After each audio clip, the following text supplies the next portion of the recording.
Apa kabar Anda semua? Semoga selalu dalam keadaan sehat walafiat. Kembali berjumpa dengan kami, saya dan Bung Rocky Gerung.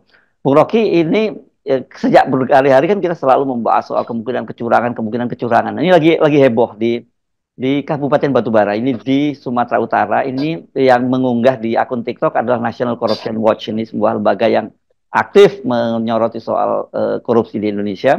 Dan dia menyatakan bahwa itu dia mengaku mendapat bocoran itu di video, audio percakapan antara Kapolres, pejabat bupati, kemudian kepala kejaksaan negeri dan Dandim setempat yang berisi serangan fajar orang atau menyebutnya apa atau mobilisasi untuk mendukung paslon 02. Tapi kemudian soal ini dibantah oleh Kapus Pen TNI dan juga Kejati Sumatera Utara membantah soal itu. Pertama kita mesti berpikir terbalik bahwa semua curang kecuali dibuktikan sebaliknya. Bukan semua baik tapi ada yang curang, enggak. Artinya kita mesti pakai dalil itu. Semua curang kecuali dibuktikan terbalik. Itu prinsip pertama. Yang kedua, prinsip itu inline dengan setara dengan yang ditemukan oleh pengamat-pengamat membuat indeks korupsi internasional yang menganggap bahwa indeks korupsi kita itu 33. Itu artinya dari 100 orang Indonesia hanya 33 yang jujur. Jadi bayangkan misalnya dengan Finlandia itu 98. Dari 100 orang ada 98 yang jujur. Cuman 2 yang potensi korupsi. Di kita itu cuma 30 yang jujur. Itu artinya 70%, sebetulnya 70% pejabat itu terutama itu udah pasti koruptor kan. Jadi dari segi statistik aja itu udah memungkinkan kita menduga bahwa ada watak korupsi di kalangan pejabat. Nah kalau itu menyangkut pemilu, apalagi karena pemilu itu korupsi kekuasaan, korupsi anggaran segala macam akan terjadi. Karena memang itu seolah-olah dibenarkan untuk pemenangan salah satu tim yang dalam beberapa kasus dilihat sebagai 02 kan. Akan dibantah, boleh aja dibantah. Tetapi fakta itu tidak membatalkan asumsi umum bahwa akan terjadi kecurangan. Jadi ini yang dari awal kita sinyalkan pada publik, awasi TPS itu tuh. Dan pengawasan itu mesti 24 jam.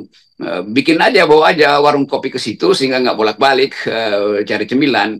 Bawa aja di situ toilet mobile toilet itu supaya nggak bolak-balik sehingga ada jeda waktu di mana petugas pemilu itu bisa memasukkan surat suara kan. Jadi Ya, itu ya. yang terjadi itu. Tetapi kita lihat lagi bagaimana Pak Jokowi ingin menampilkan diri sebagai penentu kemenangan. Jadi Jokowi bertindak sekaligus sebagai ketua KPU, ketua Bawaslu dan sebagai jaksa agung. Sebetulnya Jokowi juga merangkap jaksa agung, juga merangkap Kapolri dia tuh.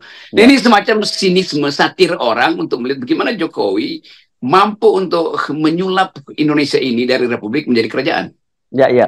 Kan gini, oke lah kalau sekarang ini dibantah. Tapi bagaimana dengan peristiwa yang terjadi di Bekasi, yang sekarang ini sedang diperiksa oleh Bawaslu, di mana para pejabat bupatinya main bola dengan para camat, dan kemudian semua ini ada aneh juga, kaosnya itu semua pakai 02, dan ketika foto itu yang mereka tunjukkan 02, dan mereka menyatakan itu nggak ada urusannya dengan pemilu kok, itu urusannya itu cuma olahraga saja. Jadi gimana coba kita menjelaskan hal semacam ini?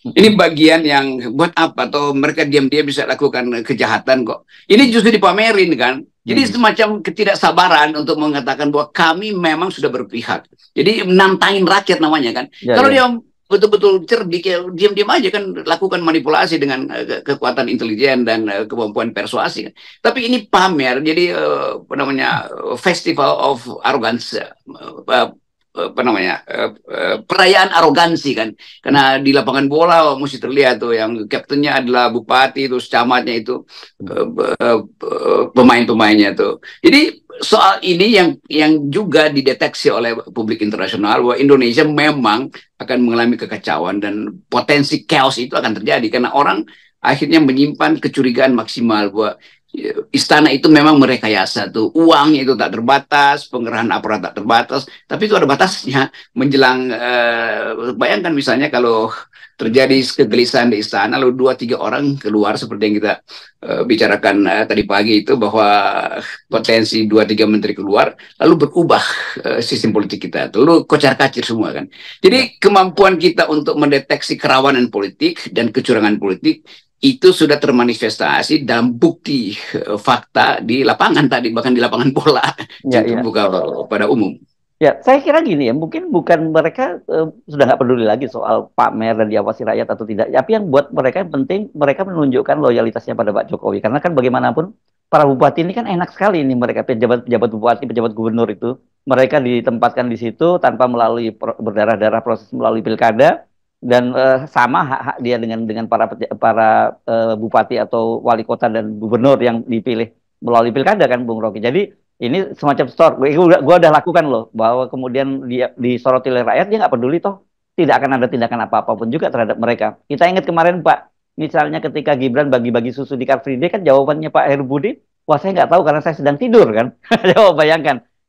Itu yang di dalam teori disebut sebagai the banality of evil, itu kedangkalan kejahatan. Bahkan dia nggak tahu bahwa itu berbuat jahat. Jadi dia anggap ya biasa aja pamer-pamer. Itu fenomena yang terjadi tahun 39 ketika banyak dosen universitas di Jerman itu mengeluh-elukan Hitler yang akhirnya mereka baru paham itu setelah Hitler jadi tiran tuh. Karena Hitler dulu dipilih secara demokratis, lalu semua merasa wah Hitler hebat tuh. Jadi gejala yang kita sebut authoritarian personality itu akhirnya diidap juga oleh pejabat-pejabat bahkan di tingkat kecamatan gitu kan. Jadi pameran-pameran arogansi itu tadi kita sebut pameran arogansi itu akan diingat sebagai bagian yang orang nggak bisa mengerti bagaimana pejabat di depan mata dia tahu ada pelanggaran tapi dia masih bisa tunduk pada perintah atasan kan mestinya dia udah ada sales itu keluar dari situ camat 2 3 enggak saya nggak mau diatur-atur begitu. Jadi terlihat bahwa rekrutmen pejabat kita dari awal memang dimaksudkan untuk mudah disogok kan. Jadi kita bisa bandingkan nih kalau begitu pejabat-pejabat ini camat ini dari mana datangnya mereka ya pasti nyogok karena akhirnya kita tahu bahwa asal usul kejahatan itu dimulai oleh kerapuhan mental seorang pejabat. Dan kerapuhan itu dimulai ketika jadi ASN, pasti waktu jadi ASN dia nyogok panitia ujiannya tuh, setelah jadi ASN naik pangkat jadi camat dia nyogok juga bupatinya, kan itu jadinya kan. Jadi bagus juga ini kita terangkan satu paket bahwa selama pemerintahan Pak Jokowi itu tidak ada yang benar sebetulnya. Tadi saya mulai dengan prinsip kita mesti anggap semua tidak ada yang benar, semua itu tukang tipu kecuali dibuktikan sebaliknya.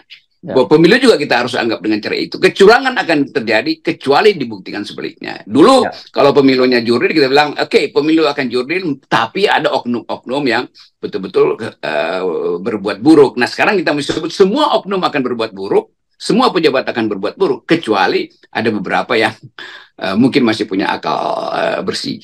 Ya, tapi kalau kita flashback ya, Bung Rocky, ini persiapan untuk kejahatan yang dilakukan pada tahun 2024 itu sudah terencana sangat rapi ya. Karena kan kita tahu nih, para pejabat-pejabat kepala daerah itu kan mereka diangkat karena kemudian pilkada yang tadinya jatuh waktunya harus sebelum pemilu 2024 itu semua kan dikumpulkan menjadi 2000, dilakukan secara serentak pada tahun 2024. Dan dengan begitu, kan kemudian ini diisi oleh pejabat-pejabat yang ditunjuk oleh pemerintah. Total seingat saya itu di luar Papua ya. Papua kan ada pengembangan pada provinsi baru lagi, ada 4 provinsi itu. Jadi ada 4 pejabat gubernur. Total waktu itu ada 274. Jadi 276 setidaknya yang di pejabat yang diangkat. Ini saya kira kan 60%-an dari pejabat kepala daerah. Itu bayangkan itu pejabat diangkat untuk periode yang disebut sementara itu tapi 2,5 tahun. Jadi itu kan separuh dari tahun pemilu. Bagaimana mungkin pejabat tanpa legitimasi dipilih 2,5 tahun dan dikasih iming-iming jabatan segala macam? Maka tentu dia akan mengabdi pada yang mengangkat. Dia nggak akan mengabdi pada rakyat yang memang tidak memilih dia kan. Bahwa itu juga dilakukan diam-diam. Sama tadi saya terangkan soal fasisme tuh. Tahun-tahun 30-an itu nggak ada yang tahu bahwa di Berlin itu di ibu kota Jerman waktu itu Hitler sudah merekrut begitu banyak ASN untuk jadikan pesuruh-pesuruh dia kan. Nggak ada yang sadar.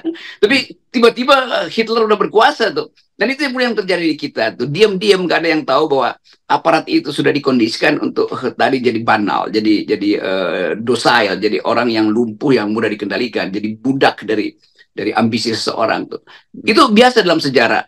Karena tidak ada yang menegur. Dan saling permissiveness itu yang memungkinkan mereka itu saling beternak keuntungan, beternak kekuasaan, dan beternak kejahatan itu. Peternakan kejahatan itu yang akan jadi maksimal karena kemampuan masyarakat sipil dianggap tidak memadai untuk mengawasi mereka. Tetapi tiba-tiba kemudian mahasiswa 800 kampus di Jakarta, di seluruh Indonesia sekarang lagi berlangsung festival kebebasan yang disponsori oleh lintas LSM. Jadi orkestrasi untuk menjaga demokrasi akhirnya bangkit lagi tuh. Dan itu yang menggembirakan kita bahwa energi ini akan terus berlanjut dan bahkan bisa berhasil untuk mendongkel Presiden Jokowi bahkan sebelum pemilu dimulai kan. Jadi kita juga mesti bersiap dengan keadaan itu karena pernah ada dalam sejarah kita masalah itu di 98 juga di perpindahan dari Orde Lama ke Orde Baru ketika mahasiswa itu memutuskan untuk menantang Soekarno waktu itu karena Soekarno ada dalam masa pemerintahan yang dia sebut Presiden seumur hidup. Dan kita tahu Bung Karno itu sangat karismatik, tuh bisa tumbang. Apalagi seseorang yang sebetulnya keluar dari gorong-gorong lalu dielulukan, tapi lupa bahwa yang mengelulukan dia itu sekarang adalah orang yang sama menghujat dia tuh. Jadi pembalikan itu dengan mudah terjadi.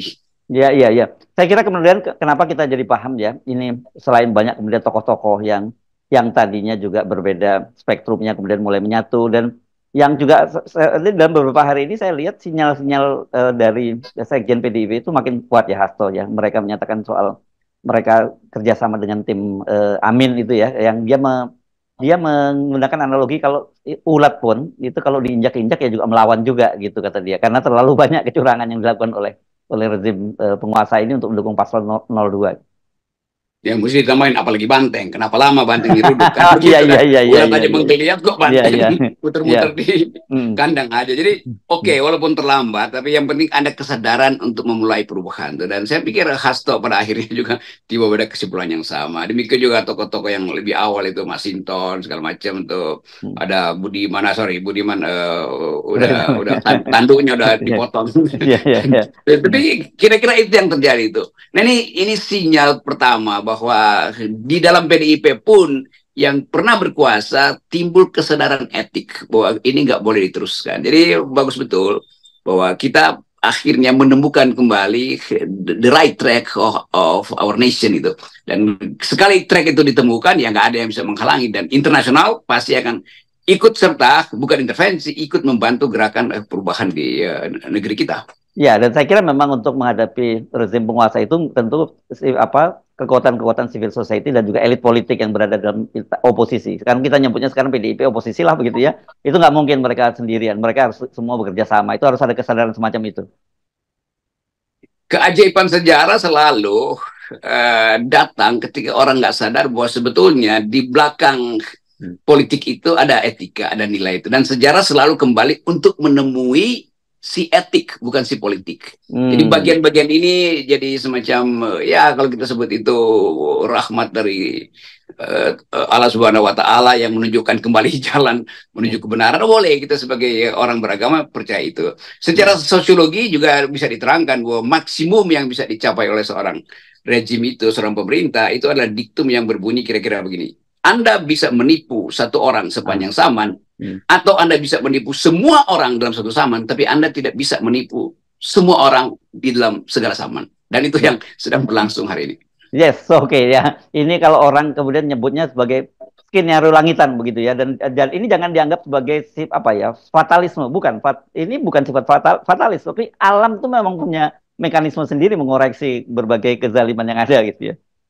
Ya, ini fatalis itu tentu bagi mereka yang tidak percaya bahwa alam itu punya hukumnya sendiri itu. Dan evolusi peradaban justru timbul karena kita yakin bahwa sesuatu yang dilebih-lebihkan dia akan menurun kualitasnya tuh. Sama seperti prinsip diminishing return itu. Semakin banyak input ditaruh di situ justru semakin kacau sistemnya kan.